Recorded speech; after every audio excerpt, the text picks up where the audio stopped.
Class 10 computer में हमारा chapter number second चल रहा था, character set, data type and operator. और इसके जो सभी टॉपिक हैं, मीन ऑल टॉपिक इस चैप्टर के कंप्लीटेड हो गए थे। ठीक है, यहाँ पे आपको इस चैप्टर के सिंगल से लेकर के जितने भी ऑल टू ऑल जितने भी टाइप्स थे, इस टॉपिक के जितने भी सब टॉपिक थे, टोटल ओवरऑल 0 से लेकर के 100% टॉपिक्स कंप्लीटेड हो गए हैं इस चैप्टर के। ठीक है, इससे ज़्यादा आपको इस चैप्टर में कोई भी टॉपिक नहीं पढ़ना है और ना ही इससे ज़्यादा आपको कहीं भी एग्जामिनेशन में पूछा जाएगा। जो भी पूछा जाएगा अगर इस चैप्टर से, तो इन्हीं टॉपिक से रिलेटेड ही आपको कॉन्सेप्ट देखने को मिलेंगे। ठीक है, सो चलते हैं हम अपने इस चैप्टर के जो आपके अध्याय प्रश्न हैं या फिर कह लें जो आप सभी के लिए इम्पॉर्टेंट बहुविकल्पी प्रश्न हैं उनकी तरफ आज की क्लास में हम देखने वाले हैं। इस चैप्टर के वे सभी बहुविकल्पी प्रश्न जो आप सभी को बोर्ड परीक्षा में पूछे जा सकते हैं या फिर इस चैप्टर से बन सकते हैं। ठीक है, जितने महत्वपूर्ण रहेंगे, जितने मोस्ट इंपॉर्टेंट रहेंगे, वो 8-10 आपको जब एग्जाम आने वाला रहेगा वो आपको तब बताया जाएगा।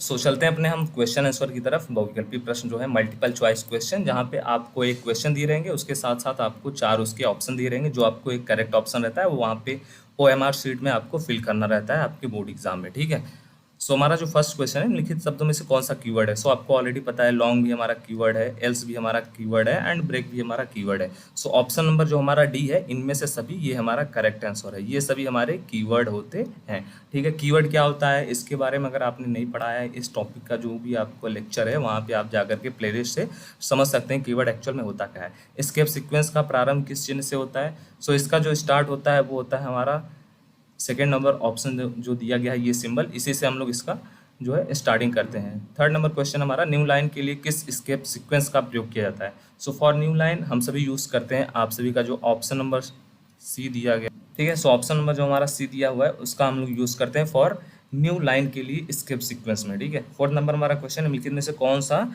वैलिड इंटीजर कांस्टेंट का एग्जांपल है। वैलिड इंटीजर कांस्टेंट, सबसे पहले आपको ये समझा है, अपने इस टॉपिक को पढ़ा है तो अच्छी बात है। इंटीजर कांस्टेंट क्या होता है सबसे पहले आपको ये समझना है। अगर आपने इसको नहीं समझा है, इसके बारे में नहीं पढ़ा है, तो आप इस टॉपिक को जाकर के पढ़ सकते हैं प्लेलिस्ट के थ्रू। सो जो हमारा वैलिड इंटीजर कांस्टेंट है वो है 11। Option number first is correct. ठीक है, सो नेक्स्ट हमारा जो क्वेश्चन है वो है, निम्नलिखित में से कौन सा जो वैलिड रियल कांस्टेंट है। ठीक है, वैलिड रियल कांस्टेंट। इससे पहले हमने क्या देखा, इससे पहले हमने देखा था वैलिड इंटीजर कांस्टेंट। ये हमको बताना है कौन सा वैलिड रियल कांस्टेंट है। सो रियल कांस्टेंट जो हमारा वैलिड है वो है -11.5। ऑप्शन नंबर बी करेक्ट है। ठीक है, सो सभी जो आपको क्वेश्चन देखने को मिलेंगे वो सभी क्वेश्चन आपको देखने को मिलेंगे टॉपिक से ही। ठीक है, सो टॉपिक इसीलिए आपको एक एक पढ़ाया गया है जिससे आपके कहीं से भी क्वेश्चन आते हैं आप उनको अटेम्प्ट कर पाओ। निम्नलिखित में से कौन सा जो है वैलिड रियल कांस्टेंट का उदाहरण नहीं है। ठीक है, क्वेश्चन को आप समझना अच्छे से। इसमें बोला है कि कौन सा जो नीचे उदाहरण दिया गया है वो वैलिड रियल कांस्टेंट का उदाहरण नहीं है। ठीक है, सो जो करेक्ट आंसर होगा वो होगा हमारा ऑप्शन नंबर डी, 0.11 पॉइंट। ठीक है, ये हमारा करेक्ट नहीं है। ठीक है, करेक्ट रियल कांस्टेंट का एग्जाम्पल नहीं है। ठीक है, कैरेक्टर कांस्टेंट को किन चिन्हों में रखा जाता है। सो जो हमारे कैरेक्टर जो कांस्टेंट होते हैं उनको हम लोग, आप सभी को पता है, सिंगल कोट्स के अंदर हम लोग रखते हैं। ठीक है, हिंदी में हम लोग बोलते हैं एकल संदर्भ चिन्ह। ऑप्शन नंबर हमारा ए करेक्ट है। 8th नंबर क्वेश्चन हमारा, निम्नलिखित में से कौन सा वैध वेरिएबल के नाम का उदाहरण है। ठीक है, वेरिएबल का जो लीगल नाम है वो कैसे रखते हैं उसको आपको समझाया गया था वेरिएबल के टॉपिक में। ठीक है, सो ऑप्शन नंबर जो हमारा डी है ये करेक्ट है। वैध वेरिएबल का जो नाम है, वेरिएबल हमारा किस प्रकार शुरू होता है, किस प्रकार उसको खत्म किया जाता है। ठीक है, वेरिएबल के बीच में ये स्केप नहीं, जो हमारे स्पेस दिए गए हैं वो नहीं रहते हैं। ठीक है, वेरिएबल को हम लोग इस प्रकार स्टार्ट नहीं कर सकते हैं। वो सब आपको वेरिएबल के टॉपिक में देखने को मिलेगा, कैसे हम लोग उसका नामकरण करते हैं वेरिएबल का। कैरेक्टर डेटा टाइप के एक समय में कितने वर्ग संग्रहित कर सकता है। ठीक है, सो जो हमारा कैरेक्टर डेटा टाइप है वो एक समय में, मतलब एक टाइम में वो एक ही जो भी कैरेक्टर है उसको स्टोर कर सकता है। इंटीजर डाटा टाइप की अधिकतम सीमा कितनी होती है। सो जो हमारा इंट डेटा टाइप होता है उसकी जो मैक्सिमम लिमिट होती है वो इतनी होती है। ऑप्शन नंबर जो बी का है वो करेक्ट है। डबल डेटा टाइप की न्यूनतम सीमा क्या होती है। सो जो हमारा डबल डेटा टाइप होता है उसकी जो मिनिमम लिमिट होती है वो होती है 1.7E-308। Option number C correct है। 12th नंबर क्वेश्चन हमारा, निम्नलिखित जो हमारे वेरिएबल हैं, किसी वेरिएबल के नाम की शुरुआत किससे नहीं हो सकती। मतलब जो हमारा कोई भी वेरिएबल होता है उसका स्टार्टिंग हम लोग किस चिन्ह द्वारा नहीं कर सकते हैं। ठीक है, सो हम लोग उसका स्टार्टिंग यही कर सकते हैं संख्या के द्वारा, मतलब नंबर के द्वारा, ठीक है। वेरिएबल का जो नाम है वो नंबर से स्टार्ट नहीं होना चाहिए, जैसे 7 उसके बाद अर्स, ठीक है। ये इस प्रकार वेरिएबल जो है नहीं होगा। ये हमारा क्या है, वेरिएबल एक क्या है, वैलिड नहीं है, इनवैलिड वेरिएबल है, ठीक है। ऑप्शन नंबर हमारा जो बी है वो करेक्ट है, ठीक है। 13 नंबर क्वेश्चन है, इन डेटा टाइप मेमोरी में कितना स्थान फिल करता है। सो हमारा जो इंटीजर डेटा टाइप होता है वो हमारा टोटल 2 बाइट का स्थान ही फिल करता है हमारे मेमोरी में। फ्लोट डेटा टाइप मेमोरी में कितना स्थान फिल करता है। सो जो हमारा फ्लोट टाइप का डेटा टाइप होता है वो मेमोरी में 4 बाइट का स्थान फिल करता है। डबल कितना फिल करता है, डबल जो हमारा डेटा टाइप होता है वो हमारे मेमोरी में कितना जो स्पेस है वो फिल करता है। सो ये हमारा 8 बाइट का स्थान फिल करता है, ठीक है। नेक्स्ट क्वेश्चन है हमारा, किसी कार्य को करने के लिए दिया जाने वाला आदेश क्या कहलाता है। आप सभी को पता है, ये मैंने बहुत ही अच्छे से आपको समझाया था किस टॉपिक में, स्टेटमेंट, कथन। किसी कार्य को करने के लिए दिया जाने वाला आदेश ही कथन कहलाता है। इसका एक पूरा का पूरा जो टॉपिक था उसमें आपको ये सब कॉन्सेप्ट बताए गए थे।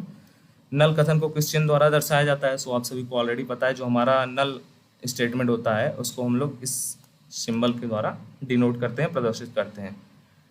18 नंबर हमारा क्वेश्चन है, ब्लॉक एक या एक से अधिक कथनों को किस कोष्टक में बंद रखता है, ठीक है। जो हमारे एक या एक से अधिक होते हैं, स्टेटमेंट आ जाते हैं, तो उनको हम लोग जो हमारे कोष्टक होते हैं उनके अंदर हम लोग फिल करके रखते हैं। सी में साधारण एक्सप्रेशन क्या होता है, ठीक है। जो हमारे सी है उसमें साधारण जो एक्सप्रेशन होता है वो होता है, ऑप्शन नंबर हमारा सी है, वैल्यू, ठीक है। निर्धारण ऑपरेटर को किस चिन्ह द्वारा प्रदर्शित करते हैं। निर्धारण ऑपरेटर जो होता है उसको हम लोग इक्वल के चिन्ह से प्रदर्शित करते हैं, या फिर इसको हम लोग असाइनमेंट ऑपरेटर भी कहते हैं, ठीक है। निर्धारण ऑपरेटर या फिर इंग्लिश में इसको बोलते हैं असाइनमेंट ऑपरेटर। निम्नलिखित में से कौन सा कथन गलत है। जो कौन सा कथन दिया गया है, स्टेटमेंट दिया गया है नीचे, वो आपको बताना है कौन सा रॉन्ग स्टेटमेंट नीचे दिया गया है। जो हमारा रॉन्ग है वो है हमारा ऑप्शन नंबर सी, ठीक है। ऑप्शन नंबर सी जो है वो रॉन्ग स्टेटमेंट दिया गया है। इस प्रकार हम लोग कभी नहीं लिखते हैं, जैसे यहाँ पे दिया गया है ना, a+b = c, ये हमारा रॉन्ग वे है स्टेटमेंट को लिखने का। इस प्रकार भी लिख सकते हैं, c = a+b, ये हमारा करेक्ट वे है। इस प्रकार हम लोग नहीं लिखते हैं, ये रॉन्ग वे है, ये हमारा करेक्ट वे है। एक्सप्रेशन 10% -3 का वैल्यू कितना होगा, ठीक है। इसको मैं सॉल्व कराऊंगा, इसका आंसर आपको बता दे रहा हूँ, बट इसका जो है सोल्यूशन आपको मैं ग्रुप में शेयर करूंगा। इसकी जो वैल्यू है वो -1 होगी, ठीक है। और बहुत ही इजी है, आप सभी को पता है इसका किस प्रकार आप लोग निकालोगे। यहाँ पे 10% और उसके बाद -3 से इसको डिवाइड किया गया है, ठीक है।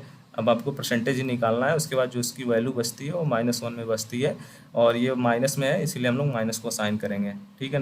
नेक्स्ट यहाँ पे दिया गया है, एक्सप्रेशन a = 10/3 का मान होगा यदि इंटीजर वेरिएबल है तो, ठीक है। यदि हमारा जो वेरिएबल है वो किस टाइप का है, इंटीजर टाइप का है, तो इसकी वैल्यू कितनी होगी, ये आपको पहले से ही बता दिया गया है कि जो हमारा इंटीजर वेरिएबल है, वेरिएबल का जो टाइप है वो क्या है, इंटीजर है।